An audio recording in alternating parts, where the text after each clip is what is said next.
consumado foi, nada mais restou. Sangue santo Deus na cruz derramou, toda maldição já não. Toda lascívia é um hábito depravado que continuamente inclina o coração para o mal. Em Gênesis 6,5, temos uma descrição de um coração no qual o pecado não foi mortificado. Era continuamente mau todo o desígnio do seu coração. Em todo homem não convertido, há um coração que não foi mortificado e que está cheio de uma variedade de desejos ímpios. E cada um desses desejos está continuamente clamando por satisfação. Concentrar-nos-emos apenas na mortificação de um desses desejos. Este desejo, pense no pecado que mais lhe atrai. É uma disposição forte, habitual e profundamente enraizada que inclina a vontade e os sentimentos para certo pecado em particular.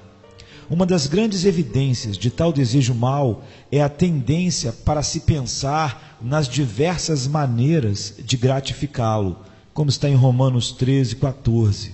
Este hábito pecaminoso, ou seja, a lascívia ou desejo mau, opera violentamente. Fazem guerra contra a alma, diz a primeira carta de Pedro 2:11, e buscam tornar a pessoa um prisioneiro da lei do pecado, como está em Romanos 7:23. Ora, a primeira coisa que a mortificação efetua é o enfraquecimento deste desejo mau, de modo que se torna cada vez menos violento nos seus esforços para provocar e seduzir a pecar, como está em Tiago 1:14-15. A esta altura, é preciso que se faça uma advertência. Todos os desejos maus têm o poder de seduzir e provocar alguém a pecar. Porém, parece que não têm, todos eles, o mesmo poder. Há pelo menos duas razões pelas quais alguns desejos maus parecem ser muito mais fortes do que outros.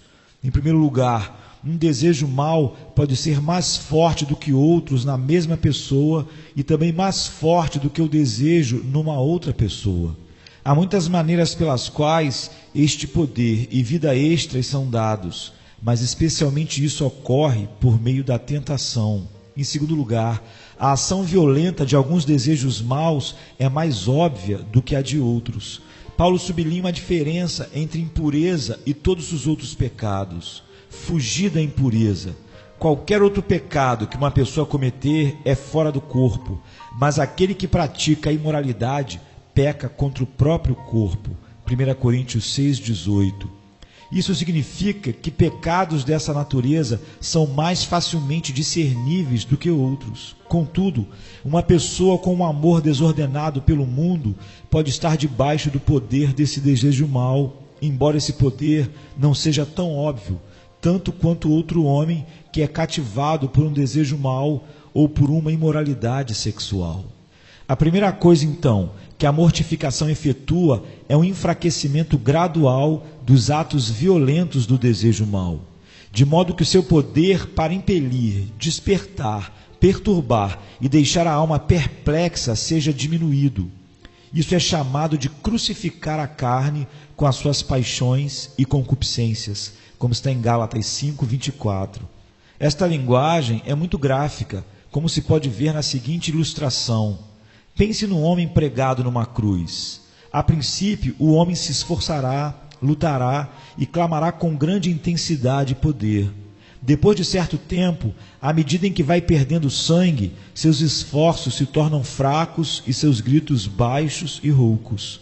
Da mesma maneira, quando o homem se propõe a cumprir seu dever de mortificar o pecado, há uma luta violenta.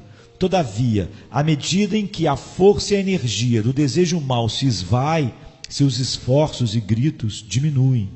A mortificação radical e inicial do pecado é descrita em Romanos capítulo 6 e especialmente no versículo 6.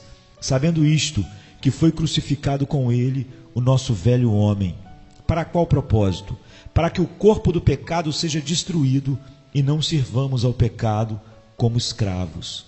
Sem esta mortificação inicial e radical, realizada mediante união com Jesus Cristo, como descrito em Romanos capítulo 6, uma pessoa não pode fazer progresso na mortificação de um único desejo mau.